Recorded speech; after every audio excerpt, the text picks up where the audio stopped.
Right, everybody. Right. Thank you very much, ladies and gentlemen, for coming today.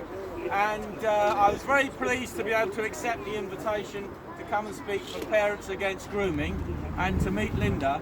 And I think Linda is the one that should be commended because she's had a lonely fight for 23 years to bring justice for the crime that was committed against her son and her family.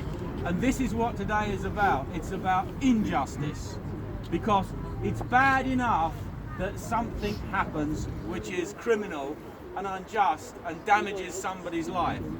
But what is worse is when that's covered up by the very authorities that should be actually taking action to prevent it and to convict those guilty of criminal offences. So she is a heroine that needs to be applauded, I think, for what she's done.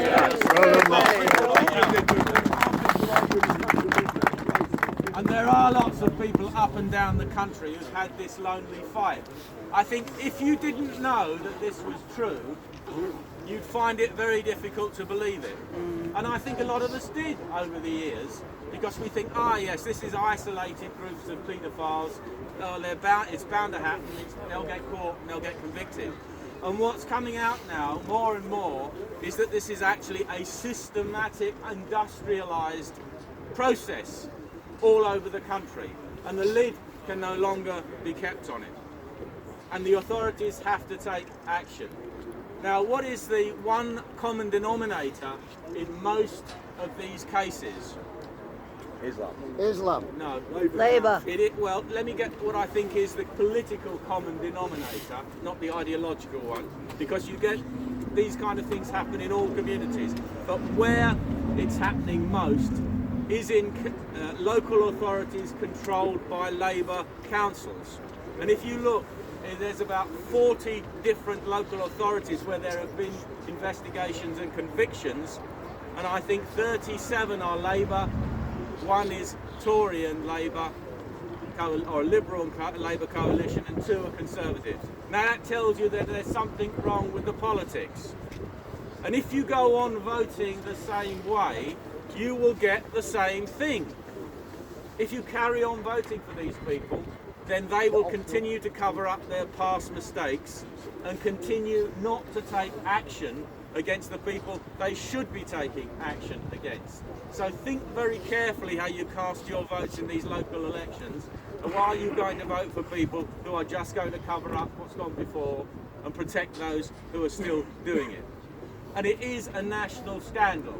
I think in years to come, when the history books are written, it will be difficult to believe that this actually went on in a civilised country, where vulnerable children, and especially young girls, are being systematically exploited on an industrial scale for money. And I don't even think it's about perverted sex. It's about sadism. These people are having, especially these young girls, are having their lives destroyed, deliberately destroyed, by sadists who actually enjoy doing that. Well, what do you do in a civilised country with people like that?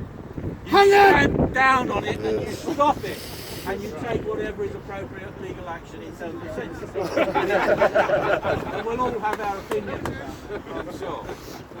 Castration. This latest report that's come out today, of course, only goes up to the 1990s and focuses very much on Cyril Smith. And we saw, some of you will have seen the Panorama programme, I'm sure, of 2 or 3 years ago, when it uncovered what happened with the Cyril Smith investigation. And what was appalling about that is that police officers, ex-police officers, testified how they'd arrested him, taken him to a police station, and then were told that they couldn't prosecute him. And these were outraged police officers who wanted to do their duty. Now, who has the power to say to a police officer, you cannot prosecute somebody who's been caught in the commission of a crime? Corrupt politicians. Government. And why would they want to do that? Well, They're in on it as well. you might assume, if you were making assumptions, that it's because that if Cyril Smith had been in a court, he might have sung like a canary and implicated some other people that didn't want to be implicated. I'm afraid that that is the kind of assumption that you would draw from that kind of cover-up. And we know that this kind of thing has gone on in other contexts. For instance, in Northern Ireland, where the security services were fully aware that this was going on, but were happy to let it happen because it compromised certain politicians from different sides of the political divide. And I wouldn't want to be in a security job where you had to make a decision about what was good for your security measures and ruining young children's lives. And thank God I never had to make a decision like that, but I think the decision they made was a wrong one. So where do we go from here? I said to you that this is about injustice. What's worse than a crime and an injustice? And that's not getting justice at the end of it. You can't give back those people that part of their lives which has been taken away. But I'm sure that anyone that's had a crime like this committed against them, the one thing that they would want is that it doesn't happen to somebody else. So what can you do to make sure it doesn't happen? Well, you can raise your voices as you've done. That's happening up and down the country. And from my point of view as a politician, I would say don't vote for the people who allowed it to happen. I'm asking you to vote UKIP in this local election. Our councillors elected here and elected elsewhere will make sure that they shine a spotlight on this, and they will not let it rest. They have nothing to cover up. They have nothing to prevent you knowing what happened. So that's what I'm going to ask you to do. And if you really believe that, come out with us after this and put some leaflets through letterboxes. We need it done for our candidates this afternoon. So thank you very much for turning up. Thank you to Linda and everybody else that's had a hand in this over a long period of time. And God bless you, and let's make sure that this kind of thing is stamped out in our country. Listen, before we disperse, we start putting leaflets out. Yeah, I would appreciate them people putting leaflets out. Right, we go all over the country doing this. Yeah, it costs 20 quid to join that party. If you want church, put your money where your mouth is. If you don't bother coming next time. Simple. Yeah?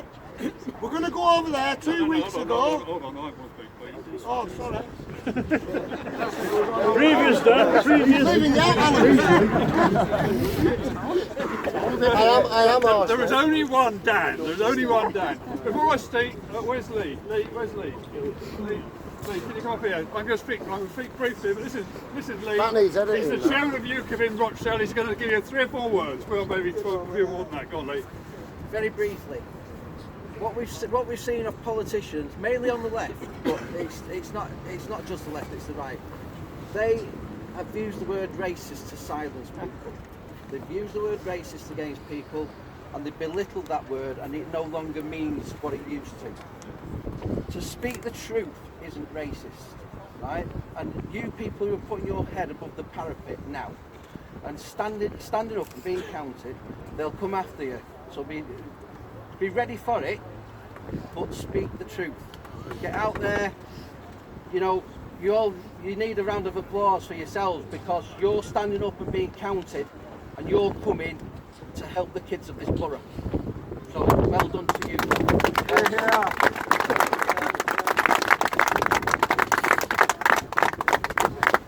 Thank you. Thank you, Lee. Okay, my name's Alan. As you can see from this, I'm UKIP as well. I will be brief. I have read the stories of these girls. I've heard the interviews of stories of the girls, and I know I'm exactly the same as you. I get very, very, very angry. And when I'm not being angry, I'm being sick. And the question is, when you get angry and when you feel sick about something that's happening, what do you do about it? Well, either we can riot on the streets with violence and let the establishment and the authorities know what we think about it, or we can have demonstrations like this. So this is fantastic. Thanks a lot to the DFLA, and to you know who they are. That's not okay. Fantastic guys. Fantastic for doing it. To help doing it here. That's fantastic. Well, the other thing you can do is vote. Now this borough here is run by the Labour Party, and they're sick as dogs that have been running it for whatever. We need to get them out. We need to get them out to get people to vote. Well, I think we need to get people to vote UKIP, of course I think that, don't I? That's what the politicians will listen to, they'll listen. Do you know, 1 million people marched on the streets of London against the Iraq war, and what did Tony Blair do? He took no notice whatsoever. And that can be true, of a demonstration like this one or the one that was held in Telford, the politicians and the authorities could take no notice whatsoever. The one thing they will take a notice of is when you start taking their votes from them, because they're going to lose office. Now this is your chance, if you're here in Rochdale for the afternoon, to help out, okay? We want to turf the Labour Party out of there and get UKIP councillors in. So, now, if you're free for a couple of hours, straight after this, you're free, we from UKIP are going to be meeting down at something called the Ring a Bells pub in Middleton, okay? Remember that, you'll find it on Google, Ring a Bells pub in Middleton. We're meeting down there about 3/4 of an hour after we disperse from here, and we're going to hand out these leaflets. These leaflets make it absolutely clear that the Labour Party in Rochdale is responsible for these kids' wrecked lives, okay? So we're going to hand this around, and we need your help to get it out so people no longer vote Labour, but they vote UKIP, okay?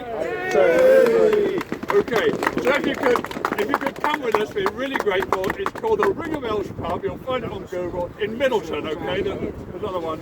Come along down there, about 3/4 of an hour, we'll be down there, and we'll give you a map, you can come and help us all distribute these in the houses around that area. The drinks are on UKIP.